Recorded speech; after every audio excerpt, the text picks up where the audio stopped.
ये है happy home multi channel का प्रसारण सीधे आपके सामने। फोकस हिंदुस्तान मुंबई न्यूज़ में आपका स्वागत है।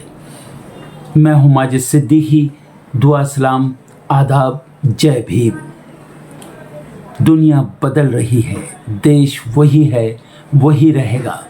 हक और हकीकत को बताने वाले खामोश बैठे हैं। आने वाला वक्त ही बताएगा। वीडियो को आखिर तक देखिए। आज की ख़ास खबरें। सबसे पहले फोकस हिंदुस्तान को सब्सक्राइब करें, लाइक के साथ शेयर करें और अपने कमेंट ज़रूर भेजें। समाज को जगाने के लिए आपकी ज़रूरत है। फिर आऊँगा ताज़ा खबरों को लेकर। माजिद सिद्दीकी, जय हिंद।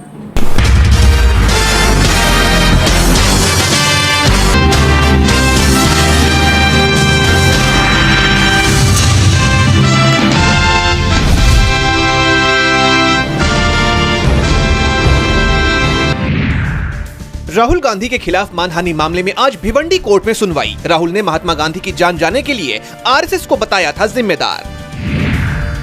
सोनिया गांधी की नागरिकता मामले में आज होगी सुनवाई। दिल्ली की राउस एवेन्यू कोर्ट में चल रहा है मामला। वकील विकास त्रिपाठी की पुनरीक्षण याचिका पर आज विस्तार से दलीलें सुनेगा कोर्ट। केरल में पूरा हुआ एसआईआर का काम, आज प्रकाशित होगी फाइनल लिस्ट। मुख्य चुनाव अधिकारी रतन यू केलकर के मुताबिक 140 विधानसभा सीटों पर समीक्षा के बाद जारी की जा रही है लिस्ट। दिल्ली में आज इंडिया एआई एक्सपो समिट का आखिरी दिन। प्रदर्शनी में आर्टिफिशियल इंटेलिजेंस के भविष्य और नई तकनीकों का किया जा रहा है प्रदर्शन। आज मालेगांव कोर्ट में पेश होंगे शिवसेना यूबीटी के नेता संजय राउत। मंत्री दादा भूसे ने दर्ज करवाया है आपराधिक मानहानि का मामला। 178 करोड़ रुपए के घोटाले से जुड़ा है ये मामला। तमिलनाडु में विधानसभा चुनाव को देखते हुए डीएमके ने बनाई सीट शेयरिंग कमेटी। कमेटी के चेयरमैन होंगे टीआर बालू, जबकि ए राजा समेत 6 अन्य लोग बनाए गए हैं सदस्य। कांग्रेस से इस्तीफे के बाद अमित शाह के साथ भूपेंद्र बोरा की मीटिंग। सीएम शर्मा भी रहे मौजूद। चुनाव की तैयारियों में जुटी आम आदमी पार्टी। आज गुजरात दौरे पर अरविंद केजरीवाल और भगवंत मान कई कार्यक्रमों में होंगे शामिल। लोगों को एक करने के लिए मोहम्मद दीपक की पहल, निकालेंगे इंसानियत जोड़ो यात्रा। वीडियो शेयर कर दी जानकारी। सुप्रीम कोर्ट के आदेश के बाद 28 फरवरी को जारी होगी पश्चिम बंगाल की अंतिम वोटर लिस्ट। तार्किक विसंगतियों के चलते कई मतदाताओं पर फैसला लंबित। डोनाल्ड ट्रंप ने सभी देशों पर लगाया 10% नया टैरिफ। इससे पहले अमेरिका के सुप्रीम कोर्ट ने रद्द किया था पिछला आदेश। इससे भारत का 18% टैरिफ खत्म। पीएम मोदी से आज मिलेंगे ब्राजीलियन प्रेसिडेंट डी सिल्वा। भारत ब्राजील के बीच ट्रेड डील पर मुहर संभव। लूला बोले थे हमारी एरोस्पेस कंपनी यहां प्लांट खोलेगी। लेबनान में इजरायली हमलों से 12 लोगों की गई जान, बच्चों समेत 24 हुए घायल। क्षेत्रीय तनाव और गहराया। पूर्वी प्रशांत महासागर में अमेरिकी सेना की कार्रवाई। ड्रग तस्करी में शामिल एक और नाव हुई ध्वस्त, 3 की गई जान। अमेरिकी राष्ट्रपति डोनाल्ड ट्रंप का बड़ा बयान, कहा पीएम मोदी मेरे अच्छे दोस्त, लेकिन भारत के साथ ट्रेड डील में कोई बदलाव नहीं। भारतीय मूल की आशा शर्मा बनी माइक्रोसॉफ्ट गेमिंग की सीईओ। 40 साल तक कंपनी के साथ रहे फिल स्पेंसर की लेंगी जगह। सत्या नडेला को करेंगी रिपोर्ट। 1 अप्रैल से कैश में नहीं दे पाएंगे टोल। फास्टैग या यूपीआई से ही होगा पेमेंट। नकद लेन देन पूरी तरह बंद करने की है तैयारी। आरबीआई गवर्नर का बड़ा बयान, कहा भारत का आर्थिक ढांचा अस्थिर, वित्तीय बाजारों के बीच स्वस्थ और मजबूत। इंडिया एआई समिट की बड़ी कामयाबी, होगा $250 अरब का निवेश। 70 से ज्यादा देश घोषणा पत्र पर करेंगे हस्ताक्षर। फरवरी के अंत तक फाइनल होगी भारत अमेरिका ट्रेड डील। मार्च में होंगे हस्ताक्षर। 1 अप्रैल से लागू होने की है उम्मीद।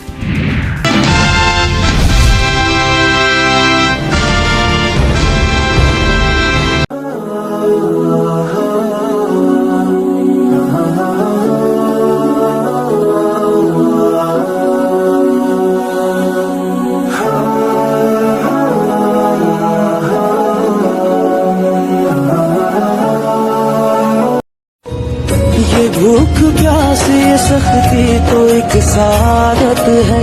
जो वक्त रोजे में गुजरे वही इबादत है। ये मोमिनों का चलन जाहिदों की आदत है। नवीद खुल्द सुनाती हवा जो शाम की है। मदरसा इस्लामिया एंड मस्जिद अहले सुन्नत वल जमात हंजन नगर की तरफ से हर साल की तरह इस साल भी रोज़ा अफ्तारी का इंतज़ाम किया गया है, जिससे यहाँ पर रहने वाले और मुसाफिरों को काफ़ी राहत महसूस होती है। अल्लाह इन मस्जिद के ट्रस्टियों को दिन दुगनी रात चौगनी तरक्की अता फरमाए और इसी तरह दीन व दुनियावी खिदमत करने की तौफीक अता फरमाए। आमीन या रब्बुल आलमीन।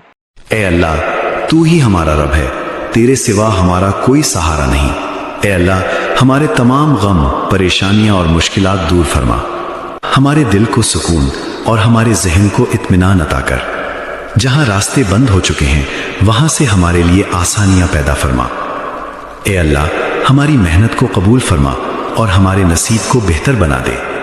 हमें सब्र, हौसला और अपनी रजा पर राजी रहने की तौफीक अता फरमा। ए अल्लाह, जो खैर हमारे हक में है वो हमें अता फरमा और जो शर है उसे हमसे दूर फरमा। ए अल्लाह, हमें अपनी रहमत, फजल और करम से कभी महरूम ना करना। आमीन या रब्बुल आलमीन।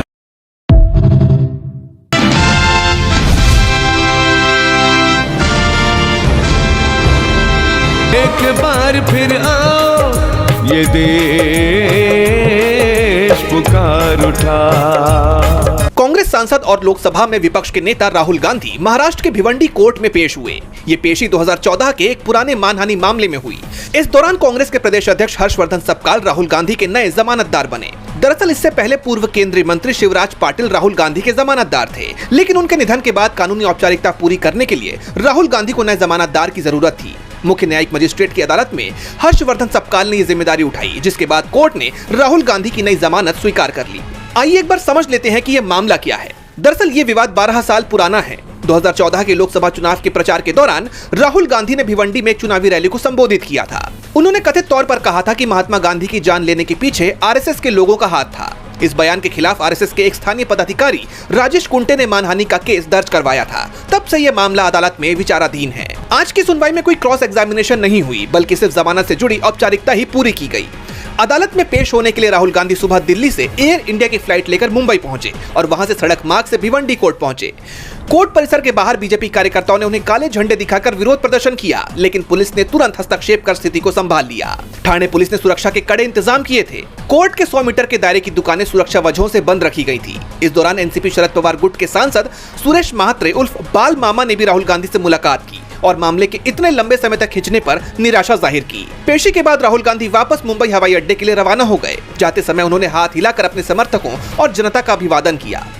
गौर करने वाली बात है कि एक दिन पहले ही राहुल गांधी सुल्तानपुर के एमपी एमएलए कोर्ट में भी पेश हुए थे, जहां उन पर अमित शाह से जुड़ा मानहानि का मुकदमा चल रहा है। ये विवाद करीब 8 साल पुराना है। 2018 में कर्नाटक चुनाव के दौरान एक प्रेस कॉन्फ्रेंस में राहुल गांधी ने अमित शाह को लेकर कथित तौर पर आपत्तिजनक बयान दिया था। इस मामले में राहुल गांधी ने कहा था कि जो पार्टी ईमानदारी का दावा करती है उसके अध्यक्ष पर जान लेने के आरोप लगे हैं। इस बयान से आहत होकर बीजेपी के नेता विजय मिश्रा ने 4 अगस्त 2018 को राहुल गांधी के खिलाफ मानहानि का केस दर्ज करवाया था। कोर्ट ने सुनवाई के लिए 9 मार्च की अगली तारीख तय की है। राहुल गांधी ने सुल्तानपुर की अदालत में इस मामले को साजिश बताया। जैसा आप जानते ही हैं कि राहुल गांधी पर बीजेपी और आरएसएस की तरफ से कई मुकदमे दर्ज करवाए गए हैं और कांग्रेस इन्हें पूरी तरह राजनीतिक दुर्भावना से प्रेरित बताती रही है। लेकिन राहुल गांधी को लगातार इन मामलों में मिल रही राहत कहीं न कहीं बीजेपी के मंसूबों को नाकाम कर रही है।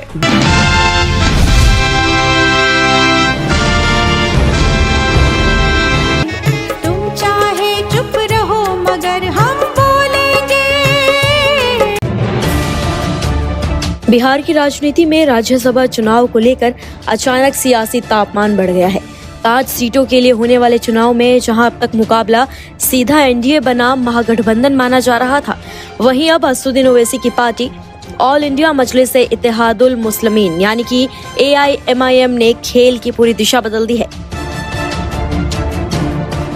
किंग मेकर बनने की अटकलों के बीच AIMIM ने खुद अपना उम्मीदवार उतारने का ऐलान कर दिया है और यही फैसला अब सियासी समीकरणों में भूचाल बन चुका है। 243 सदस्यीय बिहार विधानसभा में राज्यसभा की एक सीट जीतने के लिए 41 वोटों की जरूरत है। एनडीए के पास 202 विधायक है, यानी 4 सीटें लगभग तय मानी जा रही हैं। असली मुकाबला 5वीं सीट पर है। एनडीए को यहां सिर्फ 3 अतिरिक्त वोट चाहिए। दूसरी ओर महागठबंधन के पास 35 विधायक हैं, उन्हें एक सीट के लिए 6 और वोट जुटाने होंगे। यहीं पर AIMIM के 5 विधायक और एक बसपा विधायक निर्णायक माने जा रहे थे। महागठबंधन खासकर तेजस्वी यादव को उम्मीद थी कि ओवैसी के विधायक उनका साथ देंगे, लेकिन AIMIM के प्रदेश अध्यक्ष अख्तरुल इमान ने ये साफ कर दिया है कि पार्टी किसी के पीछे नहीं चलेगी, बल्कि सेक्युलर दलों को उनके उम्मीदवार का समर्थन करना चाहिए। ये सिर्फ राजनीतिक बयान नहीं बल्कि एक स्पष्ट संदेश है। AIMIM अब समर्थन देने वाली नहीं, समर्थन लेने वाली राजनीति करेगी। अब अगर NDA और AIMIM दोनों 5वीं सीट पर उम्मीदवार उतारते हैं तो मतदान तय है, और जहां मतदान होगा वहां क्रॉस वोटिंग की आशंका भी बढ़ेगी। यही वो पॉइंट है जहां राजनीति अंकगणित से आगे बढ़कर रणनीति बन जाती है। जिन सांसदों का कार्यकाल समाप्त हो रहा है उनमें JDU के हरिवंश नारायण सिंह और रामनाथ ठाकुर, RJD के प्रेमचंद गुप्ता और अमरेंद्र धारी सिंह और BJP समर्थित उपेंद्र कुशवाहा शामिल हैं। ऐसे में ये चुनाव केवल सीटों का फेरबदल नहीं बल्कि राजनीतिक संदेश का मंच भी बन गया है। सवाल अब ये नहीं है कि कौन जीतेगा, सवाल ये है कि क्या तेजस्वी यादव AIMIM के उम्मीदवार का समर्थन करेंगे या फिर NDA 5वीं सीट भी अपने खाते में जोड़ लेगी। ओवैसी ने तो साफ कर दिया है कि वो अब किंग मेकर नहीं, किंग बनने की चाल चल रहे हैं। बिहार की सियासत में ये चाल कितनी दूर तक जाएगी, इसका जवाब अब विधानसभा के भीतर होने वाली वोटिंग ही देगी। फिलहाल आप इस पर क्या सोचते हैं? कमेंट्स में हमें अपनी राय जरूर दें।